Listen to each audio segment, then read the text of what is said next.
my fabulous artists. I apologize. I may or may not be here today. The reason that I'm not here is because I have a very important meeting with Mr. Flynn across the hallway in the teacher's lounge. So I may or may not be able to join you for class. If not, we have an awesome sub here who's going to help you. We also have a lesson just for today that's very special, and I think you're going to be really excited. Today is a very special holiday. It is Dia de los Muertos. Now, this is not Halloween. It's actually a very important Mexican holiday. Dia de los Muertos, or Day of the Dead, is a very joyful holiday that helps people remember the deceased and celebrate their memories. In order for people to celebrate, people set up a candlelit altar in their homes so that spirits can find their way back to their relatives. The altar also offers some favorite foods for the deceased, including some sugar skulls like this. During Day of the Dead, you'll see a lot of skeletons and skulls. Not real ones, but they're very, very colorful, and that's what we're going to be inspired by today. All human beings, including animals, all have skeletons. So the skeleton is the bones inside of our body. Bones make sure that our body is nice and straight. Without bones, we wouldn't be able to walk or move around. When you walked in today, you should have picked up a paper that looks like this. Hopefully you did. Before we get to the part that has all the skeletons on it, I need you to flip it over and then also turn it long so it's vertical. So nice and tall, aka vertical. The next thing that you're gonna need is you're going to need your crayons. You're gonna be sharing these with your partner. We're gonna be using crayons to draw our skeleton. We're gonna be drawing a skeleton today. Please don't use marker, because if you use marker, it's gonna bleed through and then the other side is not gonna look as good as it did. So make sure you have your crayons out and then give the sub a thumbs up to let he or she know that you're ready. Also, go ahead and write your name at the bottom. I'm Mr. Boatfield, and if you have your own special name, I need you to write that here too. Don't worry about our class code today, we won't need it. All right, the sub will pause the video until everyone is giving a thumbs up so that he or she can continue.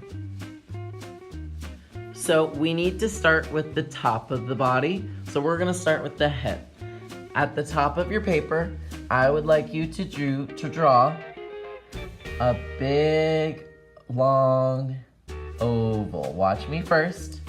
We're gonna draw an oval that looks kind of like an egg. So it's at the top of your paper. It does not have to be perfect.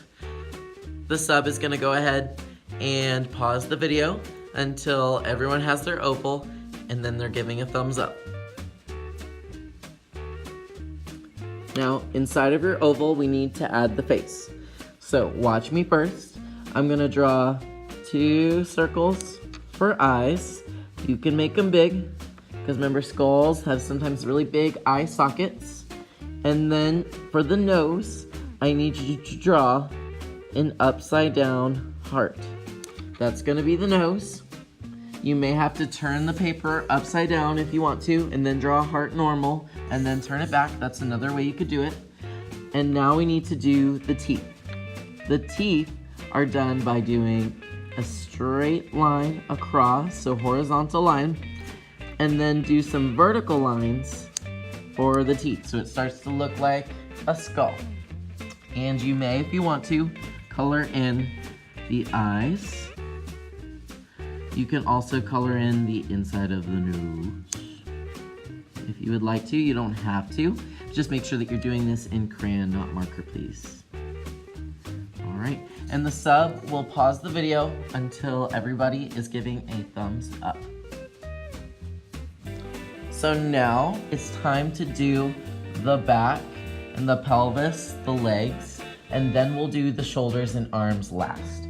So what I want you to do is I want you to draw a long line down, and then give it a twin brother or sister. So another long line down.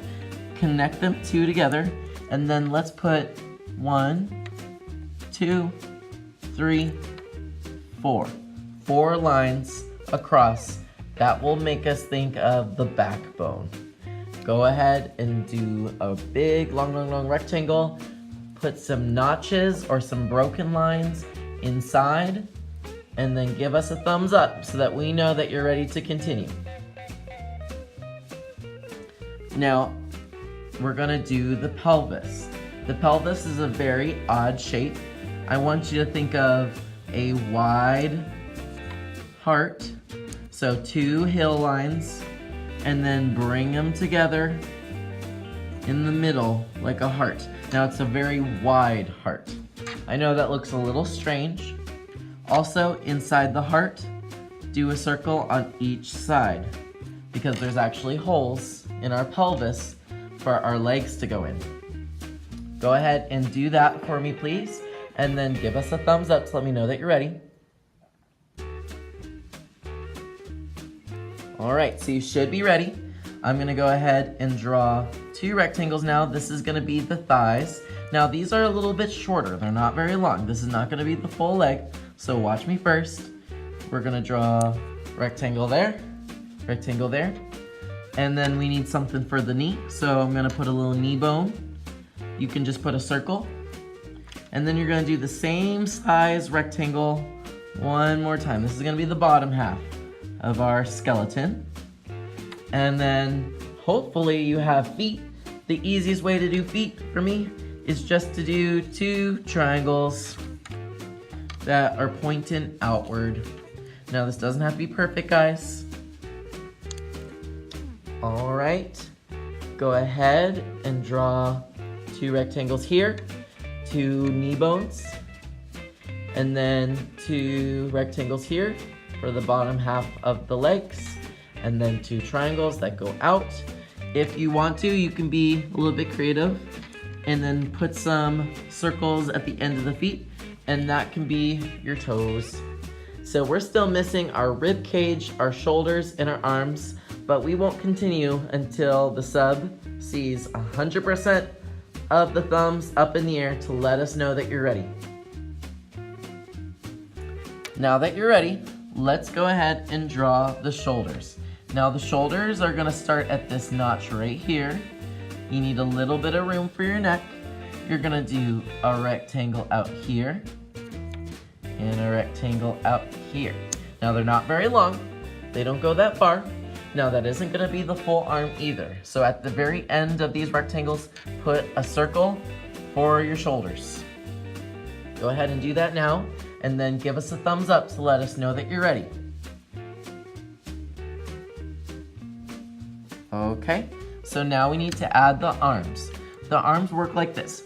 You're gonna do a rectangle, and then do another circle for the elbow, and then you're gonna do another rectangle, and that will be your arm, but we still need a hand. This is how I do my hands.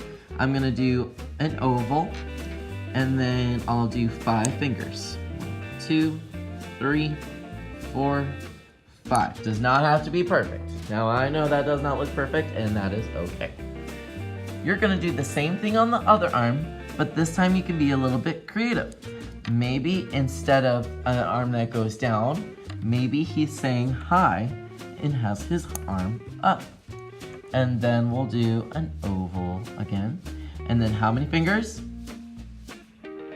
I hope you said 5, because we have 5 fingers on each hand, and I just do rectangles for that. So we are so close to being done. We just need a rib cage. Go ahead and finish your hands and arms, and then give me a thumbs up to let me know that you're ready. So like I said, we're almost done. Let's go ahead and do the rib cage. Now I want you to count 4 ribs on each side. 1, and this is just rectangles, 2, 3, 4. That looks like a pretty good rib cage, but now we need on the other side. 1, 2, 3, 4. Go ahead and give us a thumbs up when you are finished with your skeleton. Great job today on your skeleton. Here's what you can do. You could add some clothes, maybe a hat to your skeleton.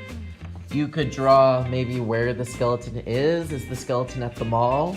Is he hanging out at a graveyard? Is he answering his front door? I don't know. Why don't you be creative and add a background for him? You could add clothes. Maybe he's holding something. Maybe mine's an old skeleton, so he has a cane. It is totally up to you. Once you have added a background to your skeleton, check with the teacher. The teacher's gonna ask you what you did for your setting, maybe give you 1 or 2 little tips on how you can make it better. He or she might say add a little bit more color, or maybe you could, I don't know, if you're at a graveyard, maybe you need some gravestones in the back. They're gonna give you 1 or 2 suggestions. Once you've done those suggestions, then you can turn it over and you can use marker to color in this Day of the Dead coloring sheet. Use different colors. I want you to start with the people, color their hair different colors, because remember, Dia de los Muertos is very colorful. You can color their bones, or you don't have to because bones are white, so you can leave it there. Then color the heart, and then once you've colored that, you can color the flowers. Once you color the flowers, then you can color the background. Use different colors. You can use marker, or you can use crayon for this one. Please be respectful to the sub. Stay in your seats. Please use your hand gestures when you need to use the restroom, or if you have a problem that needs to be answered by the sub. I am hoping that I get a good review from the sub. He or she will be writing down names of people that I need to talk to. However, I hope that I can come back during class because I hope that my meeting goes well. Please be kind and quiet during my meeting. I would hate to have to come back over here and ask y'all to keep it down because it was a little bit too loud. Have an awesome day, guys. I know that you will have fun and our sub is going to be awesome.